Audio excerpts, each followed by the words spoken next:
Baik, selamat pagi kepada Bapak dosen dan teman-teman sekalian. Kami dari kelompok 6 hari ini akan mempresentasikan mengenai diskriminasi harga dan pengendalian vertikal dalam konteks rantai produksi. Sebelum itu kami akan memperkenalkan diri terlebih dahulu. Bisa di next. Baik, yang pertama yaitu ada Putu Kaulika Ratu Priyarsila dengan nomor absen 14. Selanjutnya ada Madehani Dwi Apsari dengan nomor absen 18. Dan selanjutnya saya sendiri Nilu Putu Gita Savitri dengan nomor absen 26. Next. Baik, materi yang pertama akan dibawakan oleh teman saya. Baik, materi pertama yaitu diskriminasi harga. Kebijakan untuk menjual unit output yang berbeda dengan harga yang berbeda dikenal sebagai diskriminasi harga. Diskriminasi harga hanya mungkin terjadi jika terdapat variasi harga yang dibebankan untuk sebuah produk yang dipasok dengan struktur biaya yang sama, tanpa memandang siapa pembelinya atau berapa banyak unit yang diproduksi dan dijual. Sebagai contoh, pengecer bensin yang mengenakan harga yang berbeda di pom bensin dalam kota dan di pom bensin di daerah terpencil di pedesaan tidak menerapkan kebijakan diskriminasi harga apabila perbedaan harga tersebut sebanding dengan perbedaan biaya. Biaya transportasi mungkin lebih tinggi di daerah terpencil. Sebaliknya, pengecer bensin yang mengenakan harga yang sama di dua lokasi yang memiliki perbedaan biaya melakukan praktik diskriminasi harga yang menguntungkan konsumen di lokasi yang berbiaya tinggi, yang jika menerapkan kebijakan harga yang sama akan membayar harga yang lebih tinggi untuk merefleksikan perbedaan biaya tersebut. Next. Ada tiga jenis diskriminasi harga. Yang pertama ada diskriminasi harga tingkat pertama, yang juga dikenal sebagai diskriminasi harga sempurna, melibatkan pembuatan harga per unit output tergantung pada identitas pembeli dan jumlah unit yang dibeli. Contohnya adalah seorang dokter pribadi di sebuah desa kecil yang tidak menerapkan struktur harga tetap, melainkan hanya mengenakan biaya kepada pasiennya berdasarkan penilaian kemampuan membayar mereka. Yang kedua ada diskriminasi harga tingkat kedua, di mana melibatkan harga per unit output yang bergantung pada jumlah unit yang dibeli. Namun, harga tidak bergantung pada identitas pembeli. Semua konsumen yang membeli sejumlah unit tertentu membayar harga yang sama per unitnya. Contohnya itu dari industri yang menerapkan struktur harga seperti ini adalah perusahaan utilitas, air, gas, dan listrik. Yang ketiga ada diskriminasi harga tingkat ketiga, melibatkan penetapan harga per unit yang bergantung pada identitas pembeli, namun harga tidak bergantung pada jumlah unit yang dibeli. Jadi setiap konsumen dapat membeli sedikit atau sebanyak mungkin unit yang mereka inginkan dengan harga yang sama per unitnya. Contoh umumnya yaitu eh, praktik menawarkan diskon kepada anak-anak, pelajar, atau manula untuk produk-produk seperti transportasi atau produk hiburan. Agar kebijakan diskriminasi dapat dilakukan, ada dua kondisi yang harus dipenuhi. Yang pertama, perusahaan harus memiliki kekuatan pasar yang cukup besar untuk menentukan harga sendiri. Dalam pasar persaingan sempurna, diskriminasi harga tidak mungkin terjadi karena persaingan akan menekan harga hingga setara dengan biaya marginal. Oleh karena itu, keberhasilan diskriminasi harga sering dianggap sebagai bukti adanya kekuatan pasar. Kondisi kedua yaitu kemampuan membagi pasar menjadi subpasar dengan elastisitas permintaan berbeda, serta mencegah penjualan kembali antar subpasar. Hal ini umumnya dimungkinkan jika subpasar terpisah secara fisik atau waktu, seperti pada jasa akuntansi, hukum, dan medis, di mana konsumsi terjadi bersamaan dengan produksi sehingga tidak bisa dijual kembali. Next. Diskriminasi harga tingkat pertama itu adalah kebijakan di mana perusahaan monopoli membebankan harga berbeda kepada setiap konsumen sesuai dengan harga maksimum yang bersedia mereka bayar. Dalam gambar 2.1, digambarkan sejumlah besar konsumen yang tersusun di sepanjang sumbu horizontal dengan urutan berdasarkan harga reservasi mereka dari yang tertinggi hingga terendah. Dalam praktik normal, perusahaan menjual pada harga dan jumlah PMQM yang memaksimalkan di- yang memaksimalkan keuntungan, namun masih meninggalkan deadweight loss karena ada konsumen yang tidak terlayani meskipun bersedia membayar lebih dari biaya marginal. Jika diskriminasi harga tingkat pertama diterapkan, perusahaan dapat mengenakan harga P1 kepada konsumen pertama, P2 pada konsumen kedua, dan seterusnya, sesuai harapan harga maksimum masing-masing. Gambar menunjukkan bahwa dengan pendekatan ini, output meningkat ke KISI, yaitu jumlah maksimal yang bisa dijual tanpa rugi. Seluruh area di bawah kurva permintaan dan di atas kurva biaya marginal menjadi surplus produsen di area PCAE tanpa menyisakan surplus konsumen atau dead weight loss. Alternatifnya, perusahaan bisa menggunakan tarif dua bagian, yakni pengenaan biaya tetap sebagai area PCAE ditambah harga per unit sebesar biaya marginal PC. Ini menghasilkan efisiensi alokatif yang sama. Diskriminasi harga tingkat pertama memungkinkan monopoli mengubah seluruh surplus pasar menjadi keuntungan sekaligus mencapai efisiensi alokatif. Selanjutnya ada diskriminasi harga tingkat kedua yang terjadi saat perusahaan monopoli menyadari adanya perbedaan kesediaan membayar antar konsumen. Namun, tidak dapat secara langsung membedakan mereka. Untuk itu, perusahaan menawarkan menu harga dan kuantitas yang sama, memungkinkan konsumen memilih sendiri sesuai preferensinya. Strategi ini tetap memungkinkan perusahaan mengambil keuntungan dari perbedaan tersebut. Gambar 2.2 menggambarkan dua jenis konsumen. Konsumen pertama dengan permintaan rendah dan konsumen kedua dengan permintaan yang tinggi. Jika biaya tetap terlalu tinggi, konsumen pertama akan keluar dari pasar. Dan jika terlalu rendah, perusahaan kehilangan potensi surplus dari konsumen kedua.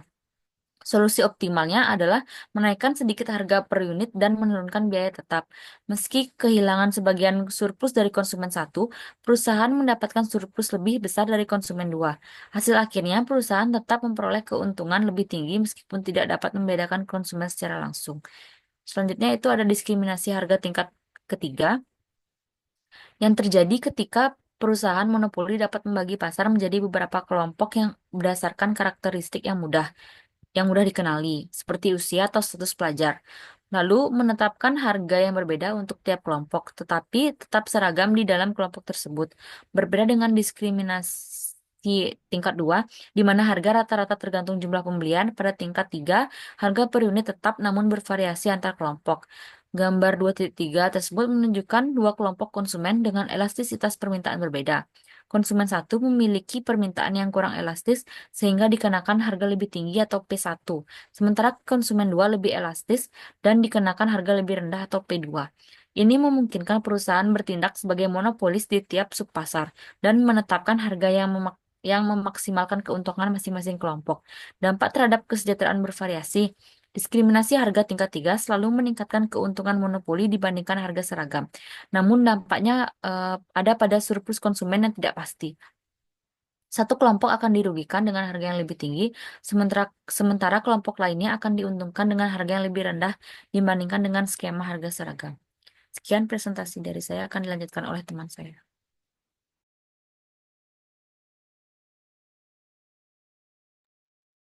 Baik, untuk materi selanjutnya ada pengendalian vertikal atau rantai produksi, motif integrasi vertikal, peningkatan kekuatan pasar. Salah satu argumen terkuat yang mendukung integrasi vertikal berasal dari analisis masalah marginalisasi ganda atau markup ganda yang mempertimbangkan sebuah industri yang memiliki dua tahap vertikal, tahap produksi di hulu dan tahap retail di hilir. Masalah marginalisasi ganda muncul ketika tahap produksi berada di bawah kendali monopoli satu produsen, tahap retail berada di bawah kendali monopoli satu peritel, dan baik produsen maupun peritel itu menambahkan markup mereka sendiri pada harga dan hasilnya adalah harga yang lebih tinggi. Fungsi permintaan pasar yang dihadapi oleh peritel ini bersaing dengan MC1 adalah fungsi biaya marginal dari produsen yang bersaing. Produsen menjual kepada peritel dengan harga P1 sama dengan biaya marginal produsen MC1. Oleh karena itu, P1 sama dengan MC1 sama dengan MC2 menjadi fungsi biaya marginal pengecer. Pengecer menjual output sebesar Q1 kepada konsumen dengan harga P1 sama dengan biaya marginal pengecer. Oleh karena itu, harga pasar adalah P1, surplus produsen atau keuntungan abnormal adalah 0, dan surplus konsumen adalah P1AB.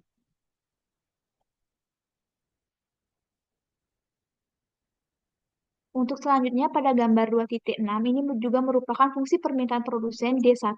Dengan demikian, MR1 adalah fungsi pendapatan marginal produsen. MC1 adalah fungsi biaya marginal produsen seperti sebelumnya. Produsen itu menetapkan MR1 sama dengan MC1 dan menjual output sebesar Q2 dengan harga P2. P2 menjadi fungsi biaya marginal peritel kompetitif MC2 sehingga mereka itu menjual output sebesar Q2 kepada konsumen dengan harga pasar P2. dan produsen monopoli ini mendapatkan keuntungan abnormal.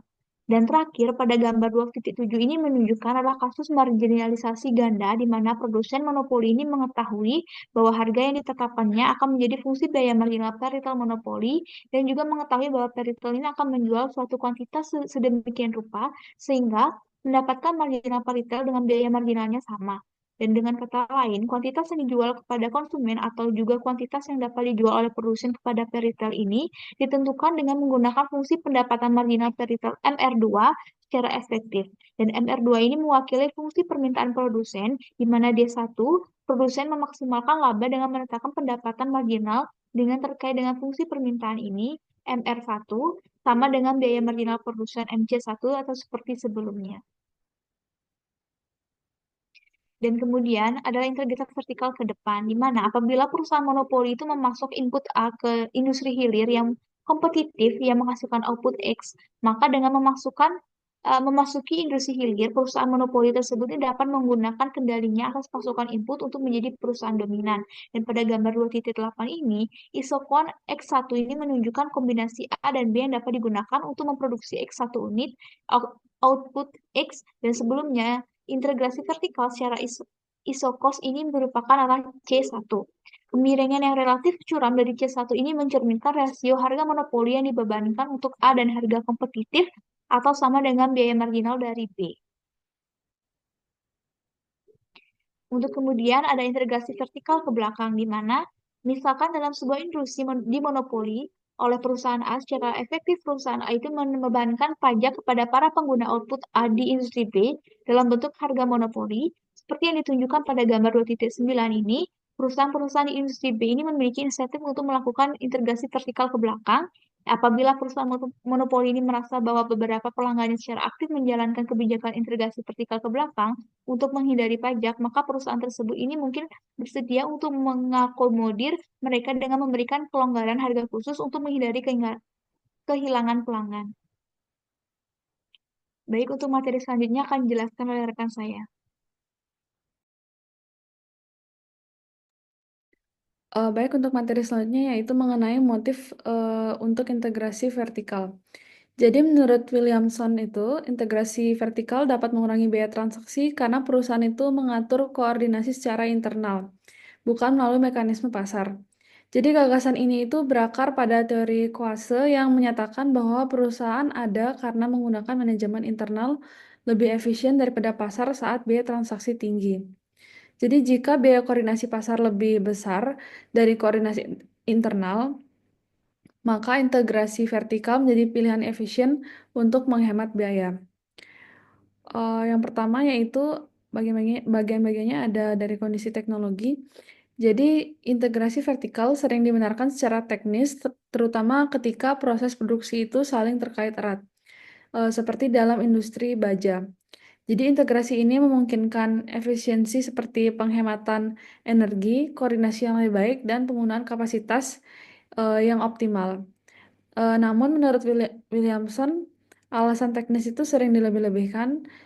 Seringkali integrasi itu dilakukan karena biaya menggunakan mekanisme pasar seperti menyusun dan menguasai kontrak antar perusahaan itu terlalu mahal, bukan semata-mata karena alasan teknis. Yang kedua yaitu ada ketidakpastian. Jadi ketidakpastian dalam produksi dan pasar itu mendorong industri untuk mempertimbangkan integrasi industri. Jadi integrasi itu dapat mengurangi risiko dari ketidakpastian eksternal seperti perubahan teknologi ataupun permintaan, dan internal seperti informasi yang tidak lengkap. Dengan integrasi, industri itu bisa mendapatkan informasi lebih cepat dan mengontrol kualitas input. Namun integrasi itu tidak selalu menguntungkan, terutama dalam industri dengan teknologi yang cepat berubah. Di dalam beberapa kasus, strategi optimalnya itu adalah integrasi parsial, yaitu memproduksi sendiri untuk permintaan tinggi dan membeli dari pasar untuk permintaan yang rendah. Yang ketiga ada pasokan terjamin. Jadi penelitian dari Monteverde dan TC menunjukkan bahwa perusahaan itu cenderung melakukan integrasi vertikal ke belakang jika mereka itu sangat bergantung pada pemasok untuk komponen penting dan kompleks secara teknologi. Jadi ketergantungan ini itu bisa mengganggu proses produksi jika terjadi masalah dalam pasokan integrasi ke belakang, yaitu mengambil alih proses produksi input menjadi cara untuk menjaga kelancaran pasokan. Tetapi integrasi ini itu tidak selalu efektif, terutama jika masalah pasokan itu disebabkan oleh faktor eksternal seperti cuaca ataupun politik. Selain itu juga, integrasi vertikal itu berkaitan dengan siklus hidup industri. Jadi, pada tahap awal itu produsen cenderung melakukan integrasi untuk mengontrol pasokan dan distribusi. Tetapi seiring perkembangan dari industri itu, muncul pemasok dan distribusi khusus yang memungkinkan produsen itu fokus pada inti bisnisnya. Sehingga menjelang masa kedewasaan atau penurunan industri, perusahaan itu bisa kembali melakukan integrasi vertikal untuk memperkuat posisinya di tengah menurunnya permintaan pasar. Selanjutnya yang keempat yaitu ada eksternalitas. Jadi integrasi vertikal dapat dilakukan dengan mengatasi masalah eksternalitas dan melindungi hak milik intelektual. Jika hak milik tidak jelas, seperti dalam kasus perusahaan A dan B, jadi perusahaan itu berisiko kehilangan manfaat dari inovasinya. Oleh karena itu, integrasi itu menjadi solusi untuk mengamankan keuntungan. Contohnya pada produsen minyak di Amerika Serikat pada tahun 1920-an itu mengintegrasi ke depan ke bisnis SPBU untuk melindungi investasinya. Nah, hal yang serupa juga terjadi pada industri lain seperti bir dan penerbangan, di mana produsen itu ingin mengontrol distribusi agar lebih efisien dan aman. Next.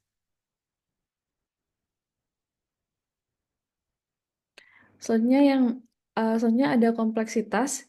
Jadi integrasi vertikal itu menjadi solusi saat kontrak antara dua tahap produksi itu sulit dirumuskan karena produk yang tidak standar atau kompleksitas hukum. Contohnya pada industri film, hubungan antara produser, distributor, dan bioskop itu sangat rumit karena setiap film itu memiliki strategi distribusi yang unik.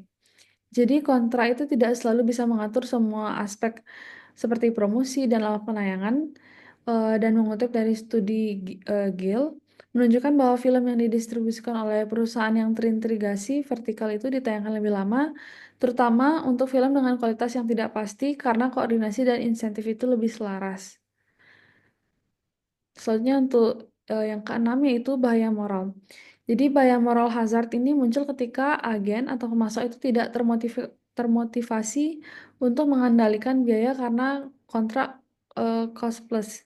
Jadi tanpa menanggung risiko sendiri dan prinsipal atau pembeli itu sulit atau mahal memantau kinerjanya. Jadi dalam kondisi ini, alih-alih terus memonitor, integrasi vertikal itu menjadi solusi untuk menyelaraskan insentif dan mengendalikan biaya. Yang ketujuh, yaitu ada kekhususan aset. Jadi kekhususan aset ini terjadi ketika dua perusahaan itu saling bergantung satu sama lain sebagai hasil dari investasi dalam modal fisik, sumber daya manusia, lokasi, ataupun merek tertentu. Sifat khusus dari aset tersebut itu menciptakan situasi monopoli bilateral, di mana hanya ada satu perusahaan yang beli dan satu perusahaan yang menjual aset atau sumber daya khusus tersebut.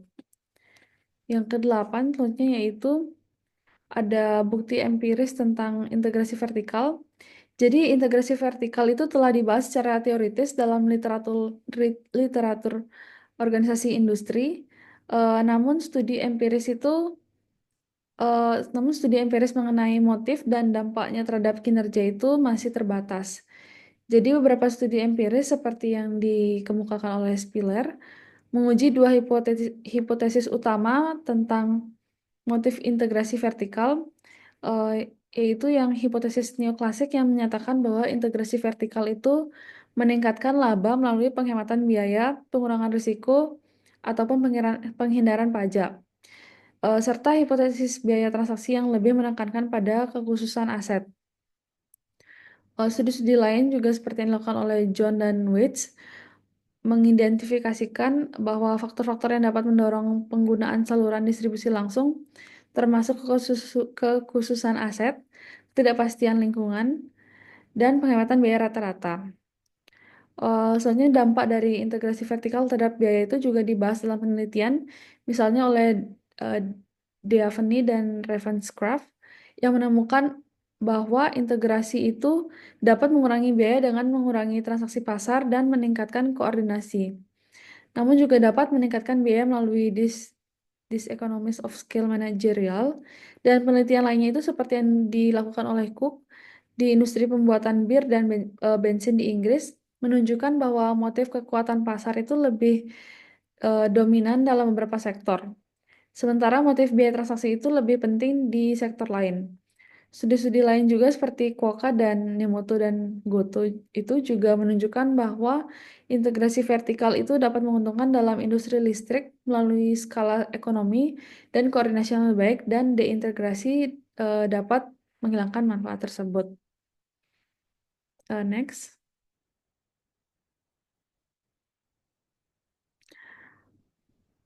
Baik, sekian presentasi dari kelompok kami. Kami mohon maaf jika ada kesalahan kata yang disengaja maupun tidak disengaja. Akhir kata kami ucapkan terima kasih dan selamat pagi.